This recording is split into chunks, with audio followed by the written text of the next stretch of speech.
Good morning, ladies and gentlemen, and welcome to the show. Glad to have you guys here on this 25th, Thursday, the 25th of February, 2021. Thank you for tuning in. You guys have heard me say it a lot lately, over the past month. In fact, almost every show I do, I say this. When we get to the bonds, I say they can't let these yields rise on the long end of the yield curve in the current environment that we're in. Cannot let them go up because the way the system's structured now cannot withstand high bond yields. Well, the yields are rising, and I'm going to tell you, the U.S. stock market, in fact, all the markets put together, aren't half the size of the debt market, of the bond market. I mean, it's an absolutely humongous sized market. Extends in the United States alone, extends over $40 trillion. That's the size of this market, the bond market. But yields are going up. This represents a huge problem for the Fed. And also represents a huge problem for me in my forecasts. You know, I've been telling you guys basic tenet of my forecast lately is that we're going to experience a rise in the velocity of money slowly over this year, and we're entering in the acceleration phase here in 2021. And then 2022, we're going to start to enter into the hyperinflation being full swing in 2023. That's my forecast. Well, I might have to revise my forecast if these bond yields keep moving to the upside. And the reason for this is, if the bond yields keep moving to the upside, the Fed's going to be forced to do something called yield curve control.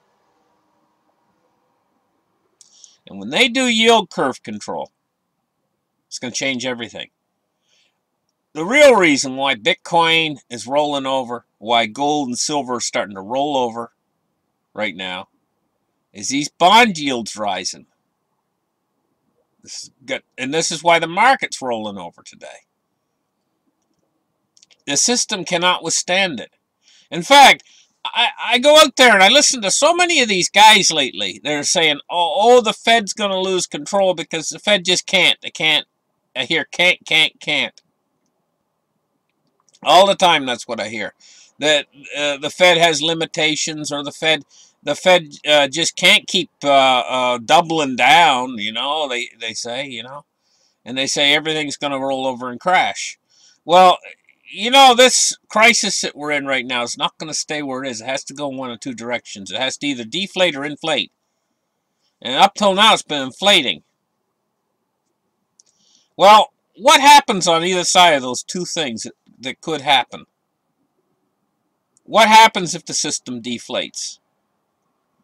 Well, it's so over-leveraged. I'm going to give you guys the answer. It's so over-leveraged, the system, that if it starts to deflate, it'll start to deflate quicker and quicker. And at a certain point, the system will freeze. It'll just basically lock up. Because all money has been created from debt. But when they create the money, I'm talking about currency. When they create the currency, they don't create the amount needed to pay off the interest that's accrued against it. They keep creating more and more with more and more debt attached to it. And no money to create the interest, to pay the interest on the outstanding debt. So if they try to pay the debt off, all the money disappears. Because it's all debt. That's all the money is. It's debt note. And that's what a deflation would do. All the money would disappear. And the system would freeze. The system operates on money. And so what it would look like if they did let that happen, I mean, let's explore it just for a minute. What's the heck? No sense in not talking about it. What it would look like is the system would freeze, the financial side of the system. It would deleverage. The whole thing would deleverage and freeze. And then there would be a trickle-down effect, knockdown effect. Weeks later, maybe several weeks later after the systems freeze, everything would slowly grind to a stop. Power grids would go down, because everything runs on money. And the only way they could get it back running again, if they let that happen, let the system freeze, then you think they're having to print now. They would have to print enough to unfreeze the system. And at this point, I think it would probably take, if they let the system freeze, it would probably take an excess of 20 trillion to unfreeze it, to unlock it. That's if they did that. They're not going to do that. I mean, unless they're completely bonkers, you know, because it would take so much to unfreeze it and get it back running again. The system is corrupted. It's almost like, I'll tell you, if you had a late model car, it happened to me. Had a late model car, and the computer system goes poop in it, and there's something wrong in the computer system. So your car, you get these engine warning lights come on, you know, and the car won't idle. It won't rev up or anything. It pulls over. It's going blah, blah, blah, blah, blah, blah, blah, blah. You pull it over the side of the road. You start it up, and it's running, but you can only go 5 miles an hour. That's what the system's like right now. We got a monster problem inside the money system itself. Our money is corrupt, and it can only end in 2 ways. They can keep going the way they're going with this delicate balance and stretch it out as long as they can, or they can let it deflate. The consequence of deflation would be unimaginable if the system locked up and everything, right? And I don't believe they're going to go there. I don't think there's even a 1% chance that they'll go there. They're just going to keep doing what they're doing. But the problem is right now is this bond market. They're going to have to do something, and do something quick about this bond market. They're going to have to buy the bonds themselves, which is yield curve control. And the moment they do that, bar the gate for gold and silver and cryptos. Because they're going to spin off in the opposite direction from where they're going right now. They're suffering because bond yields are rising. My personal opinion on it is before this year's out, they're going to have a system or a control in place to control the bond yield on the full spread, all the way from the long end to the short end. They're going to be controlling it, not just on the short end like they are now. Before the year's out, and we're going to be going into massive inflation, because then the economists out there who are saying, "Oh, how can they do it? How can they do?" They're going to say, that's how the Fed can do it. They got another trick in their hat and their box that we didn't know about. We didn't know they could do that. They're just going to do it overnight. And the way these yields are rising, it's going to force them into action very, very soon. Let's get started. Let's open up the charts right here, and let's take a look at what's going on. Silver price today, $27.70. It's down 25 cents. Silver right now is so bullish that it's struggling against this headwind of the bond yields rising. It's struggling against it to maintain a price above $27. To me, in my mind, that is so overwhelmingly bullish. And the reason why it's bullish is they got no supply. Supply's all sold out. Or very nearly. If you can get some silver, you're lucky. You know? Right now. Because it's really tough and hard to get, actually. Unless you pay a really high premium and everything else. But most of the stores are all sold out of it. Wow, what strange times we're in. Let's take a look at gold. Gold's price is succumbing more to the bond yield rise. Gold price is. Let's take a look at cryptos. Crypto's bouncing back a little bit today. 1555 billion. It's up about 50 billion. Well, 1547. 51,114 for Bitcoin itself. Ethereum's at 1643. The Dow Jones today, the Dow Jones is down 51 points, 31,910. Almost said up, because it's always up. Let's take a look now at crude oil, 62.86. Crude oil's creeping up higher and higher. Quietly, it's up 36 cents today, but it's getting up there.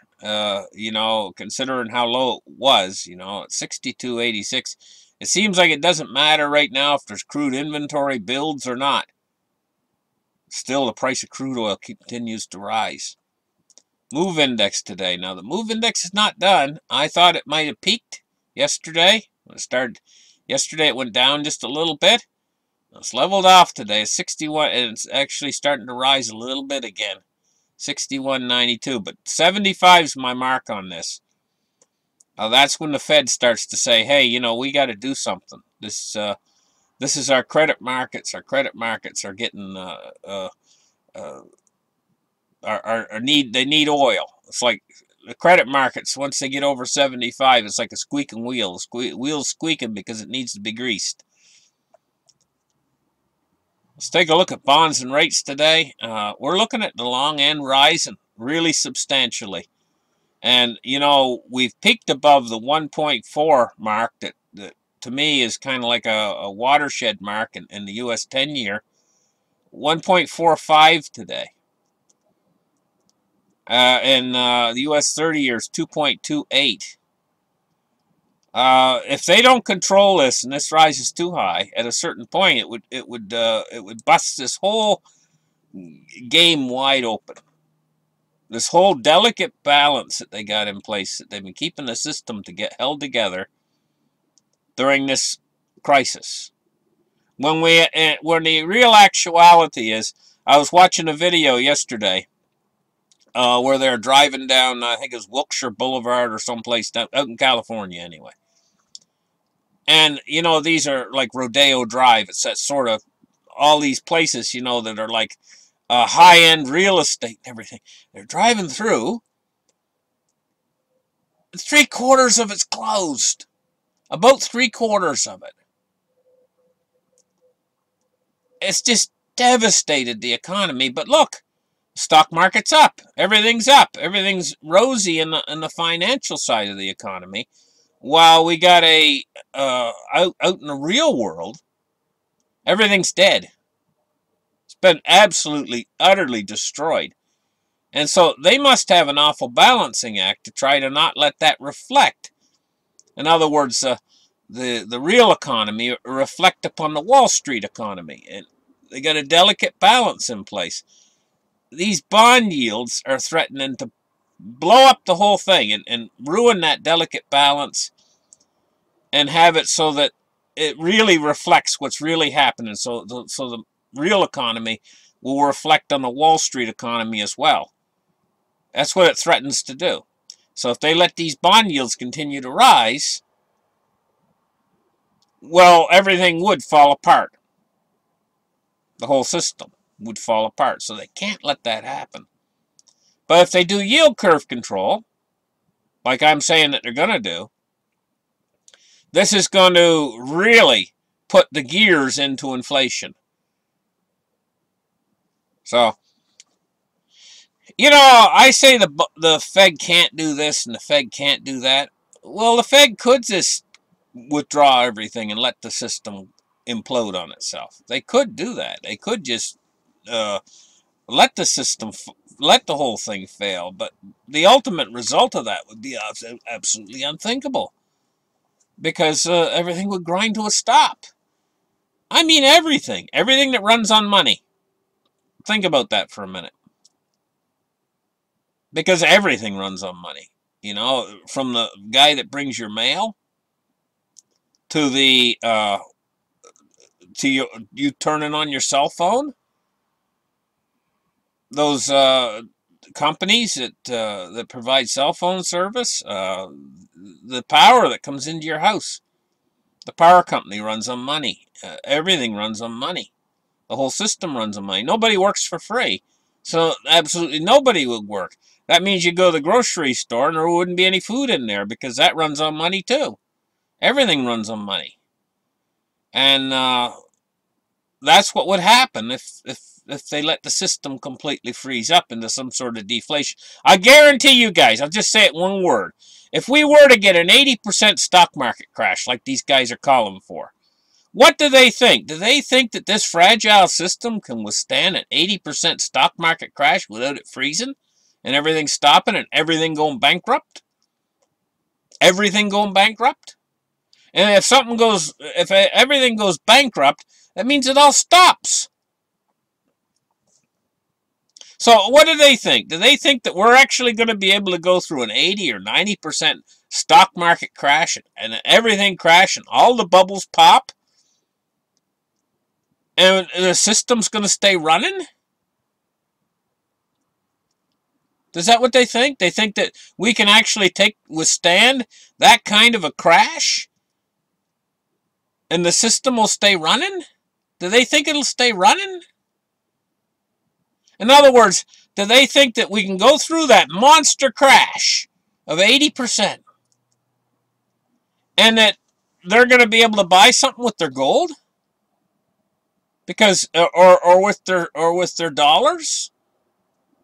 Because the system will still be running, that they'll be able to still go down the road and their dollar will be worth more and they'll still be able to go buy a hot dog? Is that what they think? Because that ain't the way it works. If you get an 80% crash in an over-leveraged system like we have right now, everything stops. It freezes. And then what would happen is the Fed would have to come along and unfreeze everything to get the system running again.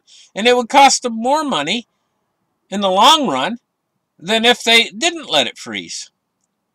And ultimately, once they got it all running again, then it would lead to hyperinflation because of that monster stimulus. I don't know. Probably, if the system were to crash by 80%, let's just talk about it for a second. If it did crash by 80%, and they had to come along and unfreeze everything with their money creation tool, in order to get the system back running, because the alternative of that would be just to leave everything frozen, and if they left everything frozen, then we would be in Mad Max world. So they can't. So they got to get it all running again. So they have to pump money out there, and it would cost them 10 times more than if they didn't let it freeze.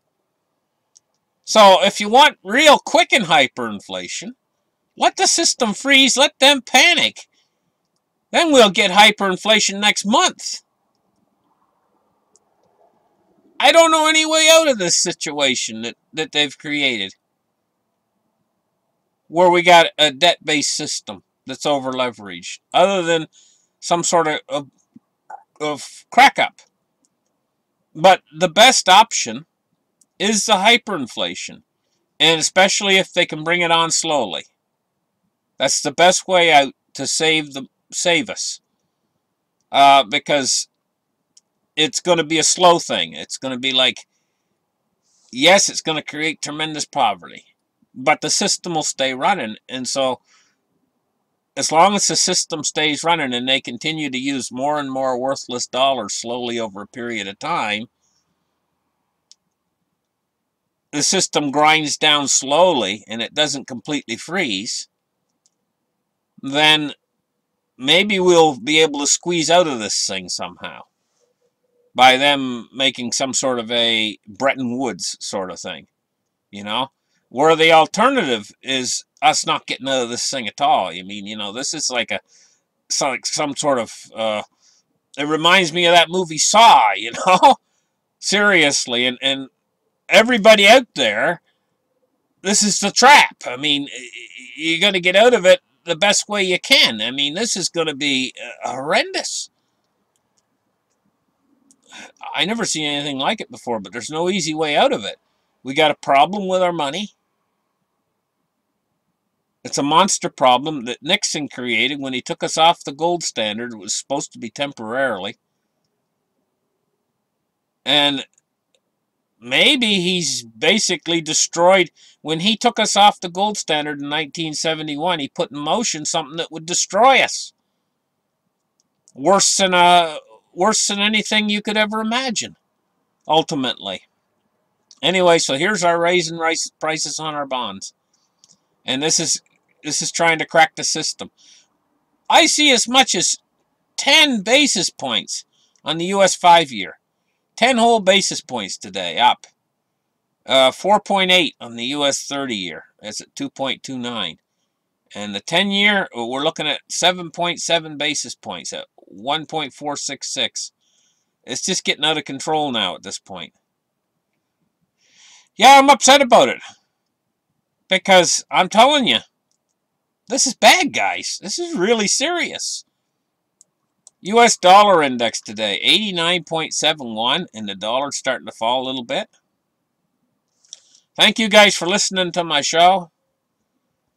These are really, really strange times we're living in right now, you know. But my take on it is, and what I think is that the bond yields are going to continue to rise like they are now, and they're going to hit a trigger point. Try to guess that trigger point in my mind, where the trigger point for the Fed's going to be. I think it's going to be 2% on the 10-year. When it rises above 2% on the 10-year, then the Fed's going to be have to sit down and have meetings about taking actions on this to somehow control this. So I don't think they're going to let it rise too much over 2% on the 10-year before they take action and they actually come out. And as soon as they do that, as soon as they start openly buying these bonds, they're monetizing the debt directly instead of indirectly. You know, like quantitative easing, they were indirectly monetizing the debt. It was supposed to be sterilized monetization. It was like an indirect. The money wasn't really making its way out of the system to cause a hyperinflation.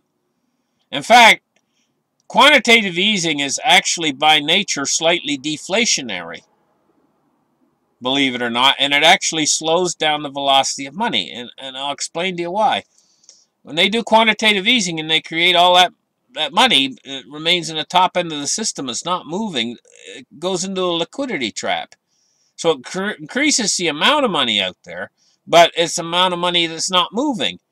It's part of the reason why the velocity of money has went down so low, is quantitative easing. Anyway, listen, guys, thank you for listening to my show. Give me a thumbs up, like and subscribe, hit that notification buzzer, and we'll catch you guys in the very next episode. Bye-bye.